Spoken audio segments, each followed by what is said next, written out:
As more people are starting to qualify to get the COVID-19 vaccine, a lot of questions are coming up about certain groups of people, in particular, pregnant women or women who are breastfeeding. So we're going straight to the experts to help bring you and your family the best guidance to make the most appropriate decisions. Joining me today is Dr. Helen Kuroki. She is the Chief Medical Officer over at Women's Care Florida.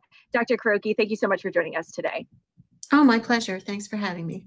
So first, let's start off with the current recommendations. You were telling me that you guys actually, one of your most highly sought after journals actually just put out an article with recommendations for OBGYNs and COVID-19 vaccine. Can you talk a little bit about the newest recommendations? Sure. So the Green Journal, or Obstetrics and Gynecology, which is one of our really central journals in terms of new information for obstetricians, just put out this month an overall set of recommendations for vaccinations against the COVID infection for pregnant women and breastfeeding women.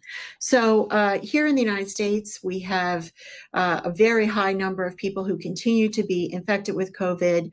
And so we've looked at ways to treat the infection as well as vaccinate against it. And a vaccination will really be the path to getting out of the pandemic, in most of our opinions. The Center for Disease Control, the CDC, recommended that women be made eligible for the vaccine as their appropriate age category would come up. So pregnant women are recommended to be eligible for the vaccination, and this is supported by the American College of Obstetrics and Gynecology, the Society for Maternal Fetal Medicine, the American Academy of Family Practice, as well as the American Society for Nurse Midwives, and multiple other societies of nursing leadership. And perhaps we could talk about some other issues, like why women were not included in the clinical trials initially. So clinical trials have often been relegated to non-pregnant women for decades.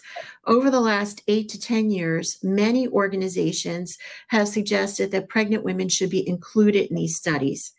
However, because these vaccines are coming to market in the United States under FDA approval with emergency authorization, the process was fairly expedited.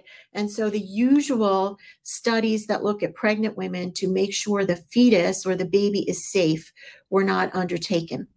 However, we've compared the vaccine to other vaccines that are safe in pregnancy. And overall, we feel that while we don't know the answer to every question, the vaccines that are available are safe and should be made eligible to pregnant women. So say a pregnant woman comes into your office and is really kind of nervous about the vaccine. She qualifies. What are you going to tell her? So women do not have to come to the physician for a conversation about the vaccine. If they feel comfortable proceeding to the vaccination, they should certainly be eligible to do that. They also do not require a pregnancy test before getting vaccinated, nor do they need to change any of their plans about trying to get pregnant. Likewise, breastfeeding or lactating women should be considered eligible for the vaccine, unless these women have indicated some sort of allergic reaction to other vaccines in the past. Having said that, we need to explain to women that the vaccine is new. Some of the technology has never been used before, and we are still gathering information. As I mentioned, clinical trials with pregnant women have not been undertaken. There have been some early studies with animals that did not show increased risk in those animals' pregnancies. We also have several dozen women who have been vaccinated through Moderna or Pfizer, not knowing that they were pregnant at that time, and they're being monitored. So far, no untoward effects there. But we simply do not know the full picture. Overall, however, we believe that the risk to the pregnant woman and potentially her baby outweigh the risk of the vaccine as we understand it currently. And so we are encouraging women who are interested in being vaccinated to go ahead and do so. Initially, our governing body suggested that a shared decision-making conversation should be had between the physician or provider and the patient about whether or not to be vaccinated. That recommendation can occur, but should not be required in order for the patient to get vaccinated. We do not want to delay the process in her being vaccinated if there is a vaccine eligible for her by setting up an appointment to come in and see her doctor for that discussion.